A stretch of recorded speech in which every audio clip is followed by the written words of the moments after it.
मैं बहुत हैरान होता हूँ जब आप ध्यान की बात करते हैं, जब आप ओम के जाप की बात करते हैं, नाद की बात करते हैं या फिर कुंडलिनी के 7 चक्रों की बात करते हैं। मेरे कहने का अर्थ है कि आप रास्तों की बात करते हैं, मंजिल की नहीं। ये सब तरीके केवल मार्ग हैं। अगर कभी आप मार्ग को ही मंजिल समझने लगेंगे तो निश्चित ही भटक जाएंगे। मेरे पास बहुत से मित्रों के मेल आते, कमेंट्स आते, जिसमें आज तक भी कभी मुझसे किसी ने नहीं पूछा कि जीवन के परमानंद को उपलब्ध कैसे हो। वो कौन सा मार्ग है जो आपको परमानंद के सागर में ले जाता है। आपका सारा ध्यान मार्ग पर लगा है, मंजिल पर नहीं। इसलिए मेरी पिछली वीडियो में मैंने आपसे कहा कि आप वही देखते हैं जो आपको दिखाया जाता है, आप वही सोचते हैं जो विचार आपको दिया जाता है, आप वही सुनते हैं जो आपको सुनाया जाता है। आपकी अपने से कभी खोज ही शुरू नहीं होती। मैं और भी ज्यादा हैरान होता हूं जब मैं कभी आपसे पूछता हूं कि आप इन मार्गों पर चलना क्यों चाहते हैं, तो आप असमंजस में पड़ जाते हैं। आप स्वयं ही नहीं जानते कि आपको पहुंचना कहां है। आप कहते हैं कि परमात्मा के दर्शन करने, लेकिन सवाल फिर वही, क्यों परमात्मा के दर्शन करने हैं? जब तक इसी क्यों की खोज आप नहीं करते, तब तक आपके जीवन में सिर्फ भटकन ही हाथ लगेगी। मंजिल आपके सामने होगी, लेकिन उस पर आपका कोई ध्यान ही नहीं होगा। रास्तों पर ही भटकते रह जाएंगे, क्योंकि मंजिल के बारे में कुछ जाना ही नहीं। मेरा सबसे पहला सूत्र है कि नजर मंजिल पर होनी चाहिए, मार्गों पर नहीं। मार्ग तो बहुत हो सकते हैं, मार्ग तो नए भी निर्मित हो सकते हैं, लेकिन मंजिल एक ही है। मेरी पिछली वीडियो स्वयं की खोज के लिए मुझे सबसे ज्यादा ईमेल मिले। सभी ने उस वीडियो को बहुत ज्यादा पसंद किया, लेकिन आपके बहुत से प्रश्न भी उठ गए। बहुत से मित्रों ने कहा कि वो जितनी बात कही गई है उसे तो समझ गए हैं, लेकिन स्वयं को जानने के लिए अपने जीवन में किस विधि का उपयोग करें। प्रैक्टिकली वो अपने जीवन में ऐसा क्या बदलाव लाएं जिससे वो स्वयं तक पहुंच सके। उनकी बात बिल्कुल ठीक है। इतने गहन विषय को इतने कम शब्दों में समझाया भी नहीं जा सकता। बहुत सी बारीक बातें जाननी पड़ेगी। बहुत से जीवन के रहस्य ऐसे हैं जिन्हें समझना पड़ेगा। ये इसलिए भी जरूरी हुआ क्योंकि बहुत से मित्रों ने अपने ही अर्थ कर लिए। बल्कि ये कहना ज्यादा उचित होगा कि अर्थ के अनर्थ कर लिए। आज हम स्वयं की खोज के लिए सीधे सीधे कुछ बातों को समझने की कोशिश करेंगे। केवल और केवल समझ ही एकमात्र मार्ग है। एक बार आपको अपनी आंखों से सही रास्ता दिखाई पड़ जाए, आपकी आंखों से पर्दा हट जाए, तो बाकी सब कुछ बहुत आसान है।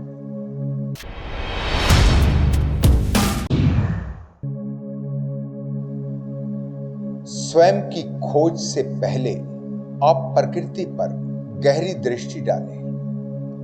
आप पाएंगे कि जो भी प्रकृति में मौजूद है सब अनूठा है। प्रकृति ने एक कण भी दूसरे कण जैसा नहीं बनाया। हर चीज यहां एकदम अलग है, कोई किसी जैसा नहीं है। फिर आपको यह समझना भी मुश्किल नहीं होगा कि आप भी किसी जैसे नहीं हैं। आप दूसरों से बिल्कुल अलग हैं और अनूठे हैं। जो आपको कुछ मिलता जुलता दिखाई पड़ता है, उसका कुल कारण केवल हमारा सामाजिक ढांचा है, जहां सबके लिए एक जैसे नियम बनाए हैं, एक जैसी शिक्षा प्रणाली है और एक ही जैसी अच्छे और बुरे की धारणाएं हैं। इसलिए ऐसा दिखाई पड़ता है कि आप भी दूसरों जैसे ही हो। ये बिल्कुल ही गलत धारणा है। जितनी जल्दी हो सके सबसे पहले इस धारणा से बाहर निकलें। बिल्कुल ही सरल और सीधे तरीके से समझने की कोशिश करें। अगर आप अपने को ही जानना चाहते हैं तो आपको अपने पास होना होगा या कि अपने से दूर। ध्यान से अपने पूरे जीवन को देखना शुरू करें कि कब कब आप अपने पास हुए हैं। आप हैरान हो जाएंगे कि आप बाकी सबको देखते हैं लेकिन अपने को ही नहीं देखते, कभी अपने पास ही नहीं होते। आप हमेशा दूसरों के बारे में ही विचार करते हैं, कौन अच्छा है, कौन बुरा है, किसने क्या किया, वगैरह वगैरह। अपने पास रहने की कोशिश करनी है। कैसे रहेंगे? केवल तभी रह सकते हैं जब आप दूसरों से अपने ध्यान को हटाएं। इसे आप अपने जीवन में कैसे कर सकते हैं, इसे जरा ठीक से समझने की कोशिश करें। आपके जीवन में बहुत सी भावनाएं हैं, जैसे किसी के प्रति प्रेम तो किसी के प्रति घृणा, किसी के प्रति गुस्सा तो किसी के प्रति दया। कितनी ही तरह की भावनाओं में आप हर रोज जी रहे हैं। सबसे पहले तो आपको देखना शुरू करना होगा कि ये सभी तरह की भावनाएं आपके भीतर पैदा कहां हो रही हैं। कौन सा वो पॉइंट है जहां ये भावनाएं आपकी पैदा होती हैं। जो ये पॉइंट है वही आपका केंद्र है, वही आत्मा है और वही आपका परमात्मा है। जब से आपका जीवन शुरू हुआ है, आप हमेशा से ही एक बहुत बड़ी गलती करते आए हैं। जब भी आपके भीतर कोई भी भावना उठती है, जैसे कि मान लें कि आपके भीतर किसी के लिए प्रेम पैदा हो रहा है, तो आपकी नजर उस पर ही रहती है जिसके लिए आपके मन में प्रेम का भाव पैदा हो रहा है। एक तो प्रेम है जो आपके अंदर पैदा हो रहा है, एक वो व्यक्ति है जिसके प्रति पैदा हो रहा है। ये दो चीजें अलग अलग। ठीक ऐसे ही अगर किसी के प्रति गुस्सा आ रहा है तो एक तो वो व्यक्ति हुआ जिस पर गुस्सा आपको आया, और एक वो जो आपके भीतर जहां गुस्सा पैदा हुआ। लेकिन आपको तो केवल वही व्यक्ति दिखाई पड़ता है जिस पर गुस्सा आ रहा है। आप अपने को तो उस समय देख ही नहीं पाते। इसी को मैं आपकी निद्रा कहता हूं। इसी को मैं सबसे बड़ी गलती कहता हूं, क्योंकि जहां ये भावनाएं जन्म लेती हैं, हमें तलाश उसकी करनी है। लेकिन जब तक आपका ध्यान दूसरे पर अटका रहेगा तो आप अपने भीतर कभी भी नहीं उतर पाएंगे।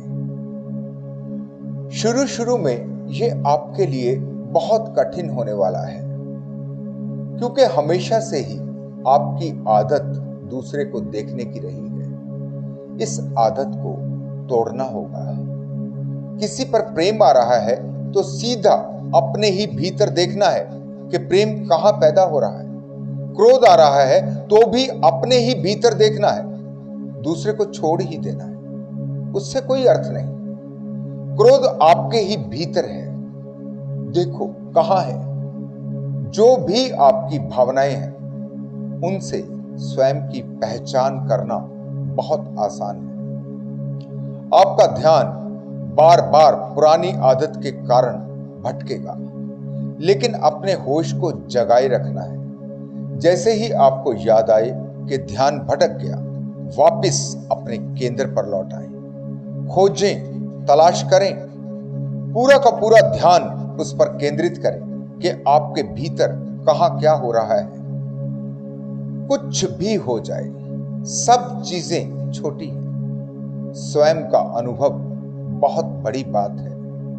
इसके लिए कितना भी कठिन परिश्रम आपको करना पड़े, आप करें। इसके साथ साथ इस बात का भी होश रखना जरूरी है कि आप स्वयं में क्या जान रहे हैं। स्वयं की खोज के अर्थ क्या है? वो क्या है जो आपको अपने ही भीतर मिलने वाला है? स्वयं की खोज के अर्थ है आपका अपना स्वभाव, आपकी निजता, आपका वो स्वभाव जो केवल और केवल आपका है, जो परमात्मा ने फिर किसी दूसरे का नहीं बनाया। जब हर भावना में आप उसकी खोज शुरू करेंगे तो आपका अपना स्वभाव आपको दिखाई देना शुरू हो जाएगा। अपने से ही आप जानने लगेंगे कि आप क्या हैं और आप कौन हैं। जैसे इस प्रक्रिया को आप करते जाते हैं तो आप हैरान होते जाते हैं कि आपको आज तक भी इसका नहीं पता था कि आपका असली स्वभाव क्या है। जो आप अब तक अपने बारे में सोचते आए थे वो सब नकली और झूठ साबित हुआ, क्योंकि आपने कभी अपने को अपनी खुद की नजर से देखा ही नहीं। आप अपने को भी दूसरों की ही नजर से देखते आए। आपको इसका कुछ पता ही नहीं कि आप अपनी नजरों से अपने को कैसे देखें, इसका क्या तरीका है। आप तो इतना ही जानते हैं कि अगर आपको लोग अच्छा कह रहे हैं तो आप अपने को अच्छा समझने लगते हैं, अगर बुरा कहें तो आप बुरा समझने लगते हैं। आप कभी नहीं सोचते कि ये तो एक पागलपन की बात है। आपके सिवा कौन है जो आपको अच्छे या बुरे का सर्टिफिकेट दे सके? आप किसी को कैसे इसकी इजाजत दे सकते हैं कि कोई दूसरा आपको परखे? यहीं से तो आपकी गुलामी शुरू होती है, यहीं से तो आपकी निजता छिन रही है। तभी तो आप हर रोज नकली होते चले जाते हैं, क्योंकि आप ये सहन नहीं कर पाते कि कोई आपको बुरा कहे। बुरा होकर जीना असंभव हो जाएगा। फिर आपके जीवन में एक दिखावे की शुरुआत होती है जो आपकी निजता से आपको कोसों दूर ले जाती है।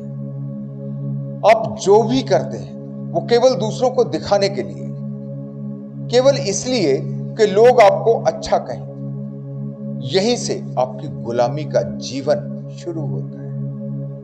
अपनी गुलामी की जंजीरों को तोड़ना होगा। अपने मन में एक नया भाव विकसित करना है जिसमें आप अपनी नजरों में क्या हैं इसे ठीक से जान पाए। जब कभी आप अपने स्वभाव में जीने लगते हैं तो आपका जीवन पूरी शुद्धता का जीवन है। मैंने अपनी पिछली वीडियो में भी आपको यही कहा है कि आप गुलामी से मुक्त हो जाएं। आप गुलामी से मुक्त हों, ये बात तो आपको बहुत जल्दी समझ में आ जाएगी। लेकिन इसके साथ आपको यह भी ध्यान रखना है कि आप भी किसी को गुलाम ना करें। आप दूसरों को भी उनकी निजता में जीने दें। ये संसार एक पागल खाने जैसा दिखाई पड़ता है। यहां हर कोई किसी दूसरे का गुलाम है। यहां हर कोई किसी दूसरे का मालिक है। आप किसी की गुलामी कर रहे हैं तो किसी को आपने गुलाम बना रखा है। इस पागलपन से तुरंत बाहर आना है। ना तो आपको किसी की फिक्र करनी है कि कोई आपके लिए क्या बोलता है।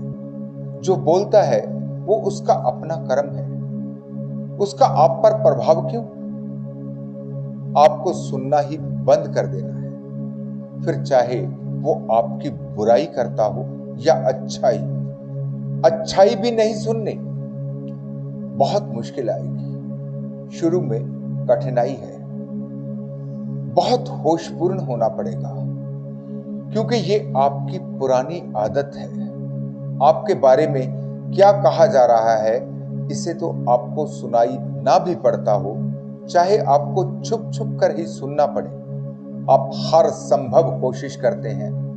अगर आपकी बुराई हो रही है तो आप क्रोध से सुलगने लगते हैं। अगर अच्छाई हो रही है तो फूल कर कुप्पा हो जाते हैं, अहंकार से भर जाते हैं। इन सभी तरह की नासमझियों से बाहर आना है। जितना जितना दूसरों पर से ध्यान हटता जाएगा, उतना उतना ही आप अपने करीब आते जाएंगे। दूसरी बात है कि जीवन की सभी अशुद्धियों से बाहर होना है। अपने जीवन को पूरी तरह से शुद्ध करते जाना है। इसे भी ठीक से समझना पड़ेगा कि जीवन की अशुद्धियां क्या हैं। एक बार इसका पता चल जाए तो इससे बाहर आना बहुत ही आसान है। पहली बात मैंने कही कि जो भी आपको बाहर से मिल रहा है वो अशुद्धि है। आपके भीतर कोई अशुद्धि हो ही नहीं सकती, क्योंकि जिस परमात्मा ने, जिस प्रकृति ने आपको बनाया है, अगर आपके भीतर कोई अशुद्धि उसने दी है तो इसका सीधा सा अर्थ हुआ कि उस परमात्मा में भी अशुद्धि बाकी है। फिर तो परमात्मा भी शुद्ध नहीं है। नहीं, ऐसा नहीं है। परमात्मा से ज्यादा शुद्ध कुछ भी नहीं है। आप परमात्मा का ही अंश हैं, फिर आप कैसे अशुद्ध हो सकते हैं? अपनी अशुद्धियों को जानने का एक बहुत ही सरल और प्रैक्टिकल तरीका मैं आपको बता रहा हूं। अपने पूरे जीवन पर नजर डालें। बहुत ध्यान से देखना शुरू करें कि आपको जीवन से कितनी शिकायत है। कहां कहां आपके भीतर शिकायत का भाव उठता है। जितनी ज्यादा शिकायत आपके भीतर मौजूद है, समझ लें उतनी ही अशुद्धि मौजूद है। शिकायत का अर्थ है कि जो हो रहा है वो नहीं होना चाहिए। शिकायत का अर्थ है कोई आपके तरीके से नहीं चल रहा। शिकायत का अर्थ है कि जो भी हो रहा है वो आपके अनुकूल नहीं है। इसका अर्थ है कि आप प्रकृति से कुछ और चाहते हैं। आप चाहते हैं कि प्रकृति आपके हिसाब से चले, जो कि नहीं हो सकता। आपका अज्ञान ही आपको ऐसी सोच दे रहा है। छोटी छोटी बातों से आपको शिकायत होती है। जैसे कि एक छोटा सा उदाहरण, मेरी वीडियोस भी हैं। बहुत से मित्रों को बीच में आने वाली एड से शिकायत होती है। वो देख नहीं पा रहे, वो अपनी अशुद्धि को समझ नहीं पा रहे। ऐसे केवल 10% मित्र ही होंगे। 90% मित्रों को तो बीच में आने वाली एड का पता भी नहीं चलता। थोड़ा समझें, जब आप टीवी देखते हैं तो कितनी लंबी लंबी ऐड मिलती है, उससे कोई एतराज नहीं होता। क्यों? क्योंकि आप किसी से इसकी शिकायत नहीं कर सकते। पर यहां आपके पास मौका है, आप अपनी नाराजगी दर्ज करवा सकते हैं। इस संसार में फूल भी हैं और कांटे भी। फूलों को स्वीकार करेंगे, कांटों को कहां भेजेंगे? अच्छे को स्वीकार करेंगे तो बुराई कहां जाएगी? रोशनी को कबूल करेंगे पर अंधेरा कहां जाएगा?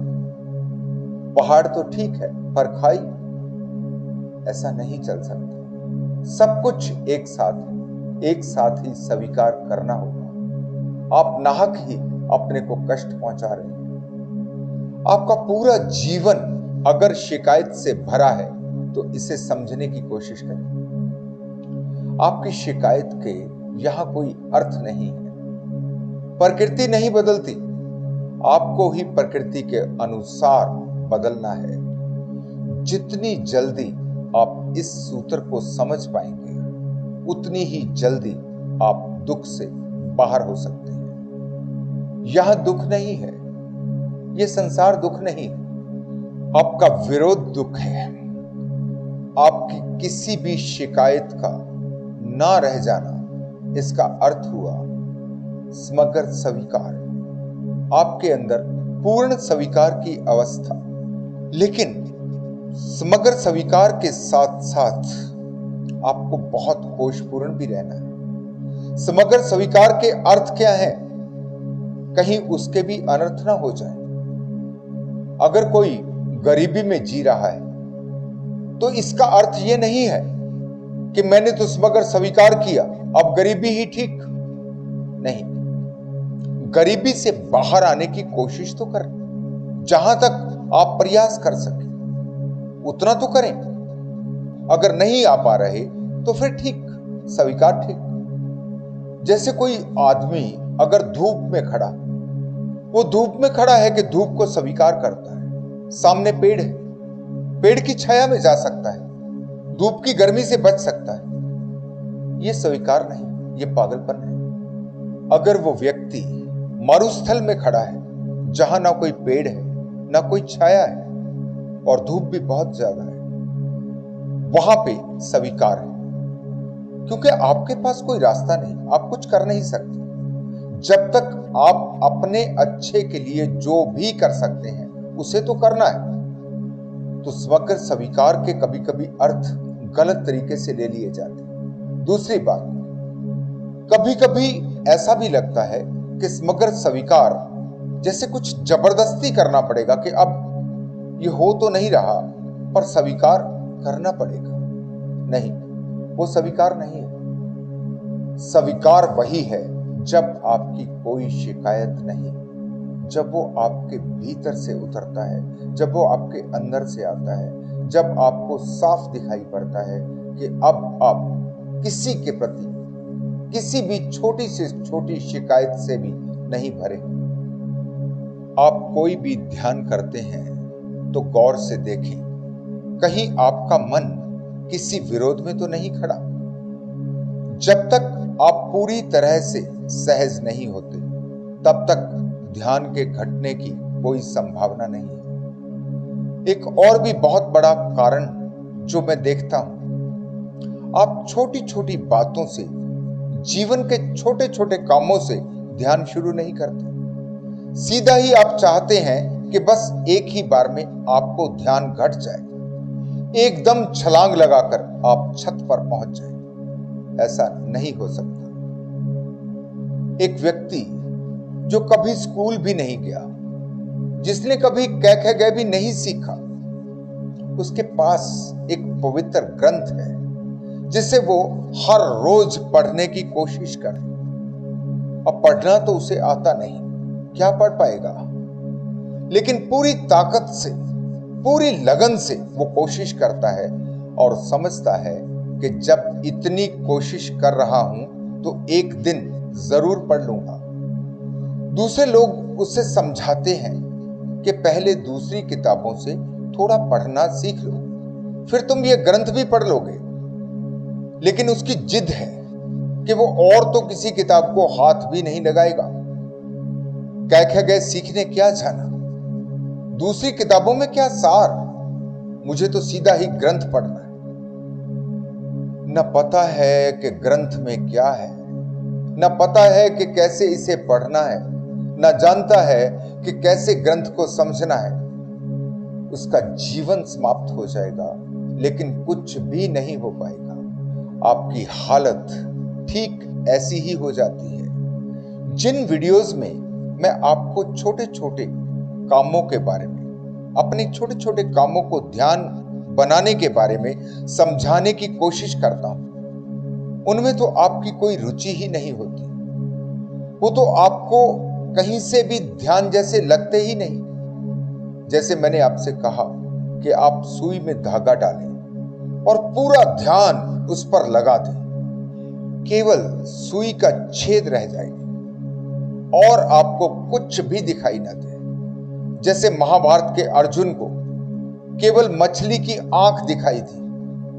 उस छोटे से पल में जो ध्यान घट रहा है उसे समझने की कोशिश करें।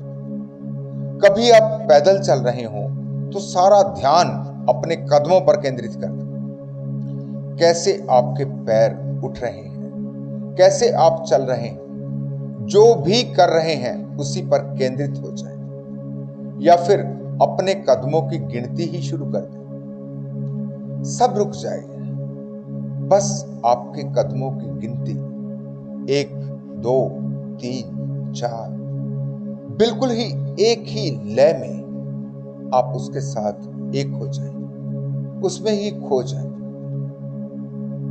लेकिन मुश्किल ये है कि आपको कहीं से भी ये ध्यान जैसे दिखाई नहीं देते। मैं आपसे कहना चाहता हूं कि अगर इन छोटी छोटी बातों से आपने ध्यान समझ लिया तो आप कोई भी ध्यान करें, आप निश्चय ही सफल हो जाएंगे। अगर इतनी छोटी चीजों को भी आप ध्यान नहीं बना सकते तो फिर तो भूल ही जाएं कि आप ध्यान में प्रवेश कर सकते हैं। बहुत से मित्रों के संदेश मिलते हैं जो मुझे गाइडेड मेडिटेशन के बारे में कहते हैं। वो चाहते हैं कि मैं उनको ध्यान के निर्देश दूं ताकि वो ध्यान में प्रवेश कर सके, किसी गलतफहमी के शिकार ना हो। जिसे गाइडेड मेडिटेशन कहा जाता है वो मेरी नजर में मेडिटेशन है ही नहीं। ध्यान का अर्थ है निर्विचार अवस्था। ध्यान के अर्थ है जहां आप शून्य में प्रवेश कर जाएं, जिसे आप गाइडेड मेडिटेशन कहते हैं। पहले मैं अपने विचार को आप तक भेजूं, फिर उसे आप अपने विचार के साथ समझें। कैसे आप विचार से बाहर होंगे? ये तो एक तरह का सम्मोहन है, हिप्नोटिज्म है। थोड़ी सी देर के लिए आप शांति और आनंद का अनुभव कर सकते हैं, बस थोड़ी सी देर के लिए। उसके बाद जीवन में फिर वैसे का वैसा ही सब कुछ। ये तो ऐसा ही हुआ जैसे कोई शराब का नशा करके थोड़ी देर के लिए दुख भूल जाए, थोड़ी देर आनंद महसूस कर ले। आपके जीवन में कोई बदलाव नहीं आता। मैं आपको सिखा रहा हूं कि आप वो शराब पी लें जिसका नशा कभी उतरता ही नहीं, जिसे गुरु नानक कहते हैं नाम खुमारी नानका चढ़ी रहे दिन रात, जो कभी खत्म ही नहीं होती। एक ऐसी संभावना जिसमें आप हर पल परमानंद की अवस्था में रहते हैं, जहां अब आपकी कोई भी शिकायत नहीं बचती, जहां सब कुछ आपके साथ हो जाता है, या कहें कि आप सारी प्रकृति के साथ एक हो जाते हैं, जहां आपके तार सीधे परमात्मा से जुड़ जाते हैं, जब आप में और परमात्मा में कोई दूरी नहीं बचती, परमात्मा के साथ आप एक हो जाते हैं। अगर केवल आपको ध्यान के समय ही शांति मिलती हो, आपके जीवन में कुछ भी बदलाव ना आता हो, बाकी सारा का सारा जीवन उसी चिंता, उसी द्वेष, उसी क्रोध, उसी निराशा में घिरा रहता हो, तो समझ लेना कि आपका रास्ता सही नहीं है। ध्यान में तो आपके पूरे जीवन का ही रूपांतरण होना शुरू हो जाता है। अपनी पिछली वीडियो में मैंने आपसे कहा था कि मैं आपसे उस गणित के बारे में बात करूंगा जिसे मैंने अद्वैत का गणित कहा, जो आपके भीतर की ऊर्जा से संबंधित है। जहां दो मिट जाता है, जहां दुई नहीं। इसकी बात मैं बहुत जल्दी अपनी अगली वीडियो में करूंगा। अभी इसके बारे में मैं आपको इतना ही कहना चाहता हूं कि जो अंकों में छिपे हुए संदेशों को आप समझ पाएंगे, अंकों को नहीं, अंकों के संदेश को, वो आपके जीवन को रूपांतरित करने के लिए पर्याप्त है। ये विज्ञान आज पूरी तरह से लुप्त हो चुका है। जो मैं आपको समझाना चाहता हूं वो आपको किसी भी शास्त्र या किसी भी ग्रंथ में नहीं मिलेगा, कहीं भी नहीं मिलेगा। ये सब मेरे अंदर की ऊर्जा से आ रहा है और मेरा वादा है आपसे कि एक एक बात आपके हृदय में उतरती चली जाएगी। मेरे एक एक शब्द को आप बिल्कुल ही आसानी से समझ पाएंगे। और इन अंकों को लेकर जो मूर्खतापूर्ण वीडियोस बन रही हैं, जो आपको ऐसी भटकन में डाल सकती हैं जो कभी समाप्त ही नहीं होती, इस सिद्धांत को ठीक से समझकर आप उनसे भी बच जाएंगे।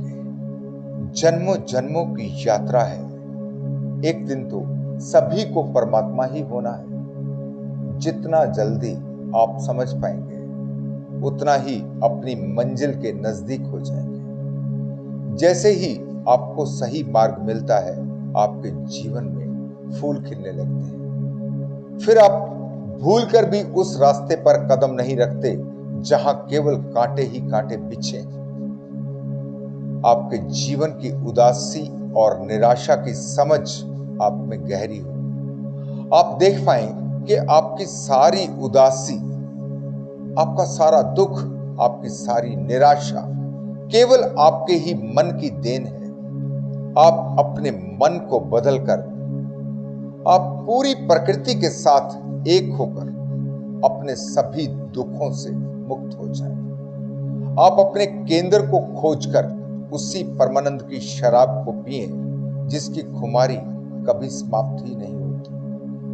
आप अपने अंधेरे से निकलकर प्रकाशवान हो।